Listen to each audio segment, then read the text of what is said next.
آپ سمجھ سکتے ہو، کیونکہ کلام اللہ کا مطلب ہے کہ اللہ آپ سے گفتگو کرنا چاہتا ہے۔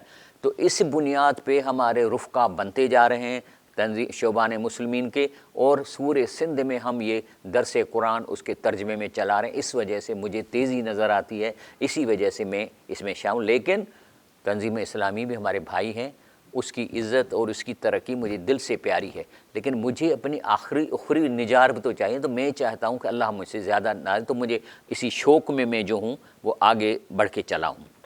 اب یہ جو لوگ آئیں گے تنظیم میں، کس قسم کے لوگ ہوں گے؟ جو مین کیریکٹر، جو مین لوگ ہوتے ہیں، اس کے لیے یہ ایک حدیث شریف ہے کہ رسول اللہ صلی اللہ علیہ وسلم نے فرمایا الناس معادن، کہہ رہے ہیں لوگ بھی معدن کی طرح ہیں، کمعدن فضہ و ذہب، جس طرح چاندی اور سونے کی کانیں ہوتی ہیں، سون نکلتا ہے۔ خیارہم فی الجاہلیہ، اس سونے چاندی والے اسپیشل لوگ اگر یہ جاہلیت میں ہوشیار ہیں، خیارہم فی الاسلام اذا فقہوا، اگر یہ قرآن سمجھ لیں گے تو اسلام میں اگر آ جائیں گے تو یہ بھی بہتر لوگ ہوں گے، کیونکہ لوگ بنے ہی بہتر ہیں، یہ ذہبی اور فضی لوگ بنے ہی بہتر ہیں۔ اب سوال ہے کہ یہ لوگ کون ہیں؟ مجھے قرآن پاک میں یہ خواص 7 قسم کے ملے ہیں، یہ ایک پھولوں کا دستہ ہے، اور اس میں جیسے اول البقیہ سورۃ الہود آیت 116، اول البقیہ کا مطلب ہے ایسے خاندانی لوگ جو خاندانوں سے ان کے اثر رسوخ ہیں، عوام ان کو جانتے ہیں۔ اول الطول اس کا مطلب ہے کہ ایسے لوگ جس کے ہاتھ لمبے ہوں، غریبوں کی مدد بھی کرتے ہیں یا نہیں کرتے، بہرحال ان کا اثر رسوخ ہے۔ اول العلم، علم والے لوگ جس میں عالم بھی آ جاتے ہیں، اور اس قسم کے اول النہا، ذہین لوگ، ذہین لوگ وہ لوگ ہیں جن کو اللہ نے ذہانت دی ہے، تھوڑی دیر میں، تھوڑے وقت میں، تھوڑی سی بات میں بہت سمجھ جاتے ہیں۔ اول الفضل والسعہ، وہ جن کے امیر لوگ ہیں، جن کی زمینیں ہیں، ان کے حاری ہیں، لوگ ان کو جانتے ہیں۔ اول القوہ، اول الباس، بہادر لوگ، جان فشان لوگ، طاقتور لوگ۔ اول العزم، یہ وہ لوگ ہیں جن میں استقامت کوٹ کوٹ بھری ہوئی ہے، جب یہ کوئی چیز چاہیں یہ کرنی ہے تو پھر اس پہ جم جاتے ہیں۔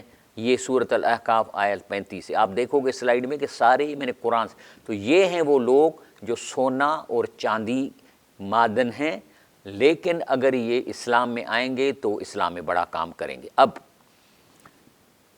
یہ جو ہے یہ 7 قسم کے لوگ، اگر ان کو قرآن پہنچ گیا اور قرآن ان تک پہنچ گیا تو یہ بن جائیں گے شیر خدا۔ قرآن کیا کہتا ہے؟ الذین یستمعون القول، جو بھی اللہ کے قرآن کو توجہ سے سنے گا، فیتبعون احسنہ، اور پھر بہترین طریقے سے اس پر پیروی کرے گا، اولئک الذی ھداھم اللہ، تو یہی تو وہ لوگ ہیں جنہیں اللہ نے ہدایت عطا فرمائی، ہم واولئک ھم اولو الالباب، اور یہی عقل مند لوگ ہیں۔ یہ جو 7 قسم کے سونے چاندی والے لوگ ہیں، ان کو اللہ کہتا ہے اولو الالباب۔ کام ان کا کیا ہے؟ ظلم کو مٹانا اور مظلوم کی مدد کرنا، سورہ نساء آیت 75، مال و جان سے جہاد کرنا، سورہ توبہ آیت 49، کفار منافقوں سے جہاد کرنا، سورہ تحریم آیت نمبر 9، اور یہ شیر خدا، ان کو ملیں گے جنت کے بڑے درجے۔ لیکن ایک اور بھی طبقہ ہمارے پاس ہے جو ان 7 لوگوں سے باہر ہے، ان میں وہ قوت، وہ طاقت، وہ سمجھ نہیں جو ان اسپیشلی سونے چاندی والے معدن والے لوگ ہیں، لیکن پھر بھی معاشرے میں رہتے ہیں۔ لیکن پھر کیا ہے؟ اللہ کیا کہتا ہے ان کے بارے میں؟ لیس علی الضعفاء ولا علی المرضى ولا علی الذین لا یجدون ما ينفقون حرج۔ 3 قسم کے لوگ ہیں، ضعیف ہیں، دوسرے ہیں کہ بیمار ہیں، تیسرے وہ کہ دن کو کمائیں گے تو رات کو کھائیں گے، تو باہر نکل کے کوئی بڑا کام نہیں کر سکتے، لیکن ان کو کیا کرنا؟ اذا نصحوا للہ ورسولہ، تو ان کو تبلیغ کر رہی ہیں اللہ اور اللہ کے رسول کی۔ اور تبلیغ کا طریقہ کون سا ہے؟ بلغوا انی ولو آیت، ایک آیت بھی اگر ان کو عربی نہیں آتی تو ترجمے کی ایک آیت ان کو کام ہے، محلے میں کسی کو بلا کے بتائیں کریں۔ اور پھر اللہ کہتا ہے ما علی المحسنین من سبیل، پھر ان پر کوئی الزام نہیں ہوگا، واللہ غفور رحیم۔ تو اصل میں یہ اصحاب المیمنہ اس کو بولتے ہیں، حقیقی معذور مسکین لوگ، دن کو کمایا تو رات کو کھایا، سورہ توبہ آیت نمبر 92، مریض سورہ توبہ آیت 91، ضعیف بزرگ العمر، یہ نابینا سورۃ الفتح 17، جسمانی ایپ اپاج سورۃ الفتح آیت نمبر 17۔ تو یہ بھی قرآن سے گزریں گے، ان تبھی قرآن پہنچا، لیکن یہ تبلیغ کریں گے اپنے پڑوس میں، آیت پہنچائے کہ یہ محسنون ہے، اللہ تعالیٰ ان کو بھی جنت دے گا۔ لیکن ایک ایسے لوگ ہیں جو جھوٹے موٹے معذور بن جاتے ہیں اور کام معذور وارا کرتے ہیں۔ وہ ہے رضو بھی ان یکونوا مع الخوالف، یہ راضی ہو گئے اس پر کہ پیچھے رہ جانے، یعنی سابقون ہیں یہ، لیکن یہ جھوٹے موٹے معذور بن جاتے ہیں اور پیچھے رہ جاتے ہیں۔ طبع علی قلوبہم فہم لا یفقہون، اور ان کے دلوں پر مہر لگا دی گئی ہے تو وہ کچھ نہیں سمجھتے۔ یہ کون ہیں، یہ کون سے بہانے کرتے ہیں، سارے قرآن سے نکالیں۔ اس سلائیڈ میں آپ کو نظر آئے، سفر دور ہے سورہ توبہ 42، گرمی ہے سورہ توبہ 81، گھر اکیلا ہے احزاب 31، بیٹھ کر تبلیغ کریں گے سورہ توبہ 86، مال و جان کا خوف ہے ہم نہیں کر سکتے سورہ یونس 83، اکثر امیر لوگ ہیں اور اس کے بعد پھر کہتے ہیں ہمیں مصیبت میں نہ ڈالیں سورہ نساء 91۔ تو یہ قرآن کا فہم نہیں حاصل کرتے، اس وجہ سے یہ نقلی معذور بن کے بیٹھے ہیں، اور یہ ہیں شیر لیکن بھیڑ کی کھال لگا کے کہتے ہیں میں، اور جہاد کے مقابلے مقامی تبلیغ مانگتے ہیں، اور تبلیغ پہ نکلیں گے وہ کام کریں گے لیکن نہیں المنکر نہیں کریں گے، ان کا فیصلہ اللہ کرے گا۔ اگر یہ 7 قسم کے لوگ جو سونا چاندی میں نے دکھایا تھا، اگر یہ قرآن سے نہیں گزرے، ان تک قرآن نہیں پہنچا اور شیطان پہلے پہنچ گیا، تو یہ سب سے بڑے شیطان بن جائیں گے۔ اللہ فرماتا ہے کذالک نطبع علی قلوب المعتدین، اللہ ان حد سے گزرنے والوں کے دلوں پہ ٹھپا لگا دیتا ہے اور یہ شیطان بن جاتے ہیں۔ کیا کریں گے؟ اکثر مترفین، اکثر امیر لوگ ہیں، سورہ واقعہ 45، علی الحنث العظیم، شرک، جھوٹی قسم، تکذیب پہ کام کریں، سورہ واقعہ 45، بعثت پر بے یقینی، پتہ نہیں قبر سے اٹھیں گے نہیں اٹھیں گے، سورہ جاثیہ 32، دنیا کے دھوکے میں آ گئے ہیں، یہ سارے قرآن کے کہتے ہیں ہمارے دلوں پہ تالے ہیں، اللہ کے راستے میں رکاوٹیں ڈالیں گے کہ دین کا کام میں رکاوٹیں ڈالیں گے، تو یہ تو اللہ تعالیٰ ان کو جہنم نصیب کرے گا۔ تو یہ اولیاء الشیطان جو 7 قسم کے چاندی اور سونے والے ہیں، اگر ان تک قرآن نہیں پہنچا تو یہ معاشرے میں اتنا ظلم کریں گے جیسا آج کے ہمارے حکمران ہیں۔ یعنی اول البقیہ یہ جب شیطان بن جائیں گے تو کیا کریں گے؟ شرک کے نظام سے مال کمانے والے ظالم اور راشی۔ اول الطول یہ کون ہے؟ منافق، سیاستدان، بزدل حکمران۔ اول العلم علماء سون، بے انصاف جج، وکیل اور افسران۔ اول النہا غریبوں کا حق کھانے والے چال باز۔ اول الفضا وسع لوٹ مار کرنے والے امیر۔ اول القوت اول الباس ظالم قوت والے، پولیس والے، ایسے جو تھانوں پہ مارتے ہیں لوگوں کو اٹھا لیتے ہیں۔ اول العزم یہ بے ہمت لوگ بنیں گے۔ یہ اس وجہ سے آخر اس کیٹیگری میں اتنے چاندی سونے کی چیزیں والے لوگ اس طرح کیسے گر گئے؟ اس لیے کہ اللہ تعالیٰ فرمایا تھا ام تحسب ان اکثرہم یسمعون یعقلون، آپ سمجھتے ہیں کہ اکثریت قرآن کو سنتے بھی ہیں اور سمجھتے بھی ہیں۔ اگر جو آدمی نہ قرآن سنے اور نہ سمجھے، انہم الا کالانعام، یہ انسان نہیں ہیں، یہ انسانیت سے گر کر جانور بن چکے ہیں، بل ہم اضل سبیلا، بلکہ یہ ان کا رستے سے بھلائے گئے ہیں۔ اور یہ وہ ہے پکچر جس میں آپ دیکھ رہے ہو کہ ان کو فرقے واریت نے گلے میں پٹا ڈال کے بند کیا ہوا ہے۔ کیوں بند کیا ہوا ہے؟ کہ ہمارے فرقے میں رہو، باہر نکلو گے کافر ہو جاؤ گے، دوسرے فرقے والے کافر ہیں، اور ہمارے پاس رہو، اور ان کو پٹا ڈال کے رکھا ہوا ہے کہ کہیں قرآن ان تک نہ پہنچ پائے۔ یعنی ظاہر ہے عربی میں تو قرآن پہنچے گا کچھ نہیں ہوگا، وہ کہہ رہے ہیں اس کا ترجمہ نہ پہنچ پائے، تو یہ ہو جاتے ہیں بے ہمت قوم، بزدل قوم، جس میں بھیڑ والے ہیں یہ لوگ۔ اب اگر یہ 7 قسم کے جو سونے چاندی کی طبیعت والے لوگ اگر چور بن جائیں تو یہ بن جائیں گے برے حکمران، تو عوام بھی ان جیسا بن جائے گا۔ اگر ان لوگوں تک قرآن پہنچ گیا تو یہ بن جائیں گے نیک شیر خدا حکمران، تو لوگ بھی ان جیسے بن جائیں گے۔ تو بات یہ ہوئی کہ اولیاء اللہ کیسے بنیں گے؟ یہ 7 قسم کے لوگوں میں محنت کر کے ان کو اولیاء اللہ یا اول الالباب کیسے بنانا ہے، اس کے لیے ہمارے پاس ہے قرآن۔ اب قرآن کے بارے میں عرض کروں کہ جب عثمان امپائر تھی تو انگریزوں نے کہا کہ یہ کیا مسلمانوں میں طاقت ہے کہ پوری دنیا میں پھیلتے جا رہے ہیں، تو ایک تھا منسٹر آف کالونیز، اس نے انگلینڈ کے ہاؤس آف کامن میں قرآن ایسے ہاتھ میں اٹھایا اور انگریزی میں کہنے لگا، جو میں آپ کو اگر پکچر ہوئی تو دکھاؤں گا، کہنے لگا کہ until unless you do not remove this Quran from the hands of the Muslim, you cannot rule over them۔ remove کا مطلب کیا ہے کہ قرآن کی پرنٹنگ بند کر دو، حافظوں کو شہید کر دو اور نہ کرو۔ تو اس پہ کسی نے ان کو سمجھایا جا کے کہ یار یہ ممکن نہیں ہے، پرنٹنگ تو بند کر سکتے ہو لیکن بچے بچے ان کے حافظ ہیں، اگر آپ کتنے حافظوں کو مارو گے ایک بھی حافظ بچ گیا تو پھر قرآن لکھ لے گا۔ بلکہ سب سے زیادہ حافظ جو ہیں شیعوں میں ہیں۔ ایران میں چھوٹے چھوٹے بچے 4 سال کے بچے اتنے پرفیکٹ حافظ ہوتے ہیں کہ اگر ان کو کہا جائے کہ صفحہ نمبر 152 میں پہلی سورت کون سی فوراً پڑھ لیتا ہے۔ تو کہہ رہا ہے ممکن ہی نہیں ہے، یہ نہیں ہوگا، کوئی اور طریقہ کرو۔ پھر کیا ہوا کہ جب یہ ایسٹ انڈیا کمپنی بن کر انڈیا میں آ رہی تھی تو اس وقت جو پرائم منسٹر تھا وہ تھا ولیم گلیڈسٹون، جو 4 دفعہ اس نے تبدیلی کی۔ اس نے اب کیا کہا، اس نے بولا کہ until unless we do not alienate this Quran from the Muslim we cannot rule over them۔ alienate کا مطلب کیا ہے کہ قرآن کو اجنبی کر دو۔ اب اجنبی کیسے ہوگا؟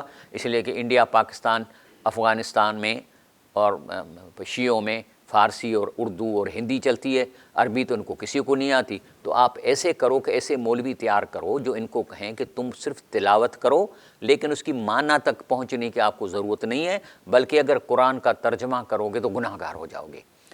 اب یہ اتنا بڑی سازش تھی، تو آج تک یہ ان کی جو کھیپ ہے جو انگریزوں نے آج تک آپ کو یہاں ملیں گی معاشرے کے، قرآن نہیں پڑھو گمراہ ہو جاؤ گے۔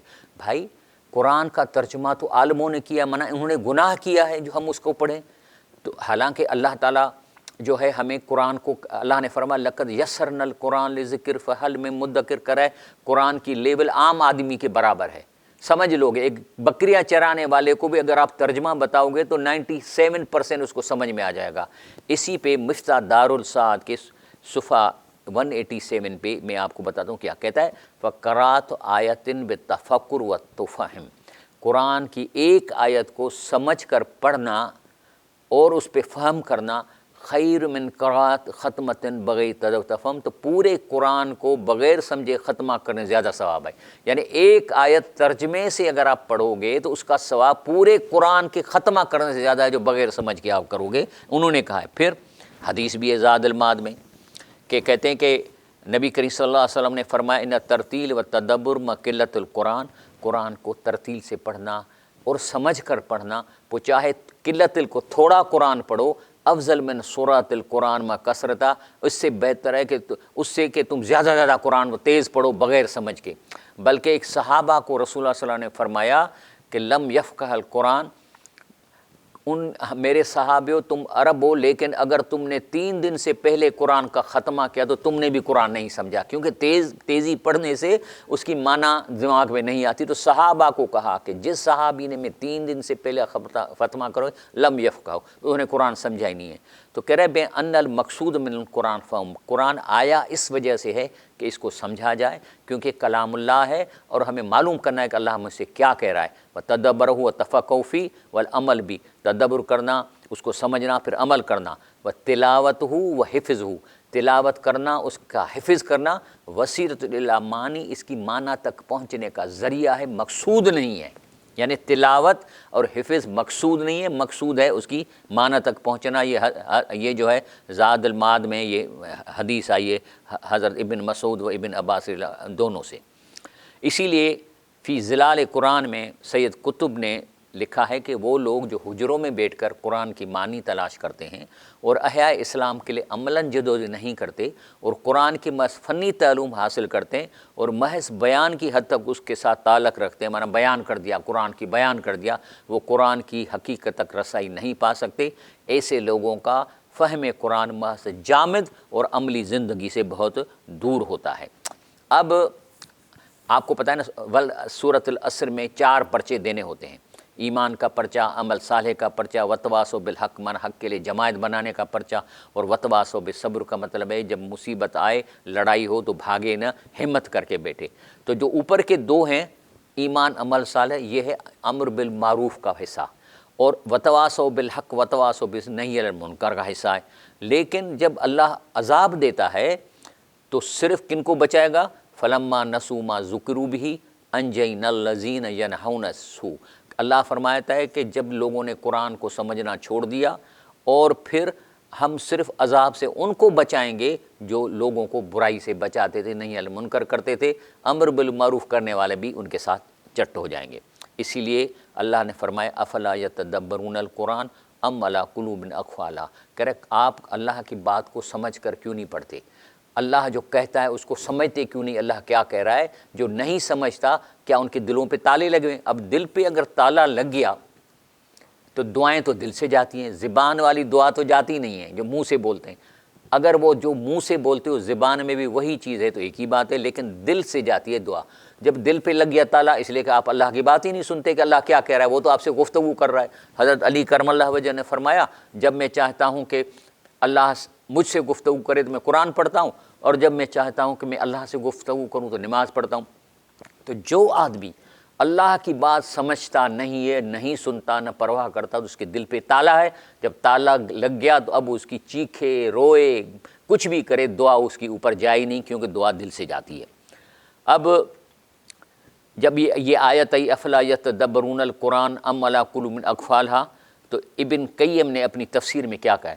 وہ کہہ رہا ہے کان القلب منزلۃ الباب مرتج، جو دل ہے نا یہ اندر کا دروازہ ہے، الذی قد ضرب علیہ قفل، جب اس پہ تالا لگ گیا، فإنہ ما لم یفتح القفل، اگر یہ تالا نہیں کھولے گا، لا یمکن فتح الباب وصول الی ما وراء، تو باقی جو اس کے پیچھے اس کا باب نہیں کھلے گا۔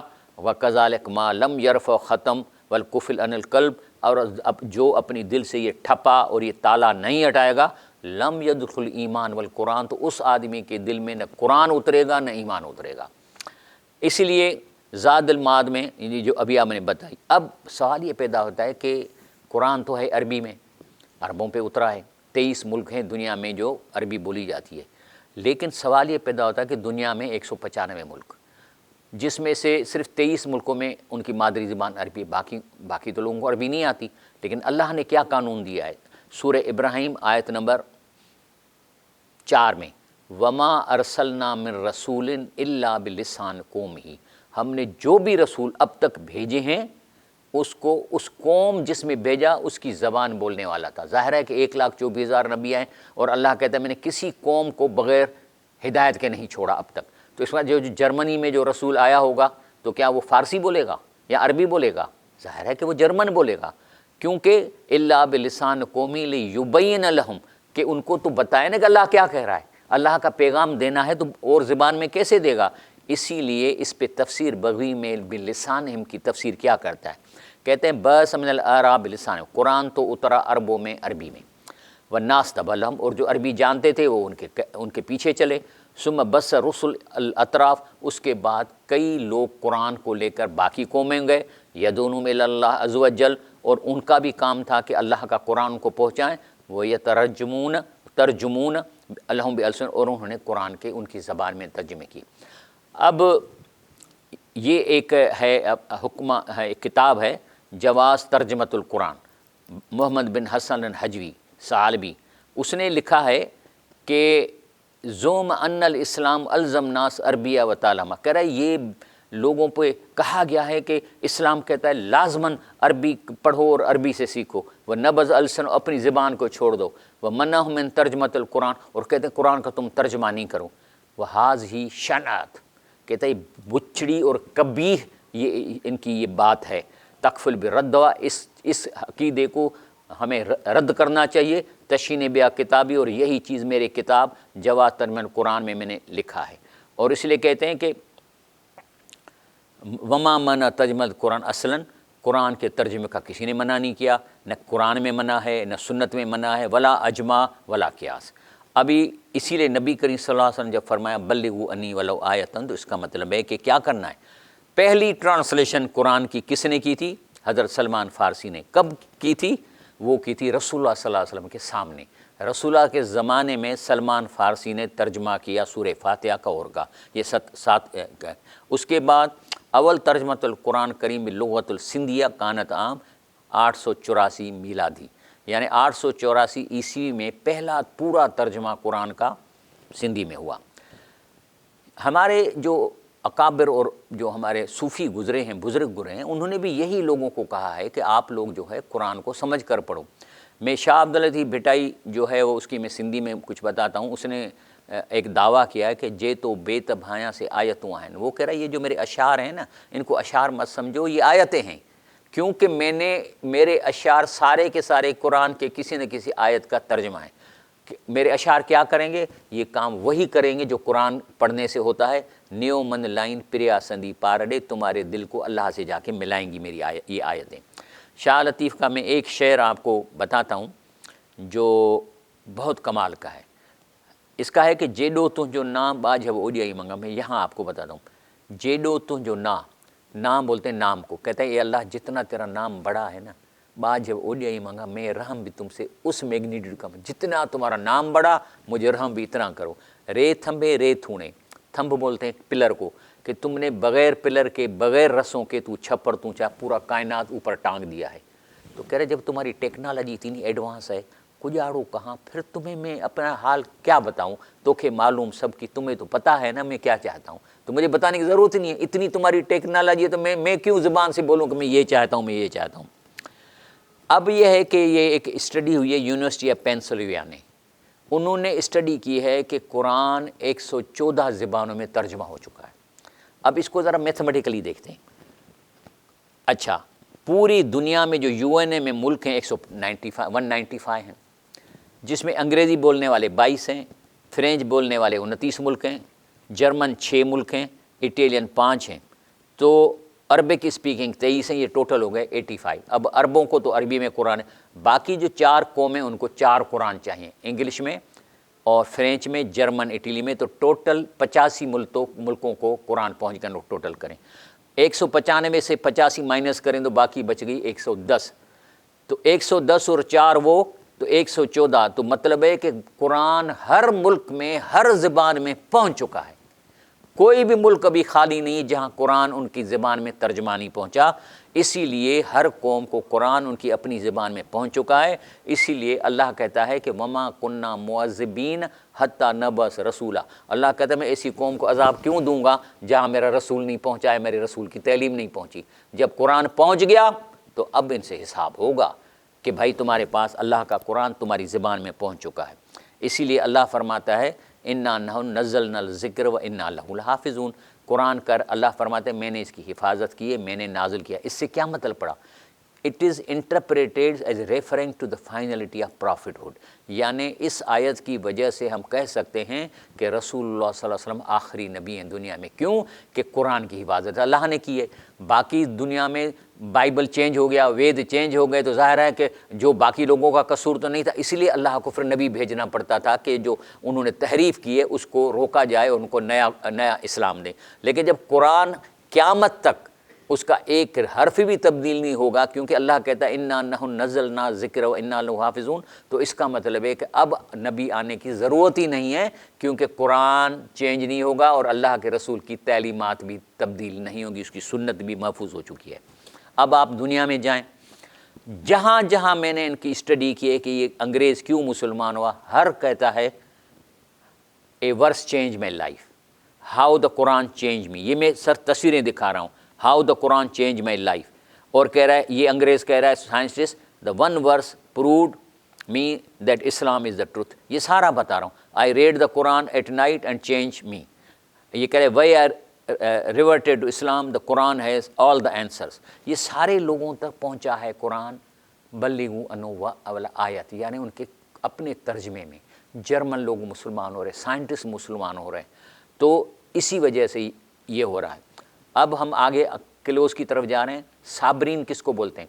ہمیں کہہ رہا ہے اردو میں صبر کا مطلب ہے کہ کوئی جوتے مارے تو ویٹ کو کھاؤ، بس اللہ کو اللہ اس کو پکڑو، اس نے مجھ سے ظلم کیا ہے، اس کو کہتے ہیں صبر۔ نہیں، عربی میں صابرین ہے لڑنے والے، استقامت والے، باہمت مومنین، جو جنگ میں بھاگے نہ پیچھے، ان کو صابرین کہتے ہیں۔ قرآن میں بھی آتا ہے وَالصَّابِرِينَ فِي الْبَأْسَاءِ وَالضَّرَّاءِ وَحِينَ الْبَأْسِ، صبر کرنے والے ہیں تنگ دستی، تکالیف و جنگ کے وقت، یہی سچے لوگ اور یہی پرہیزگار ہیں۔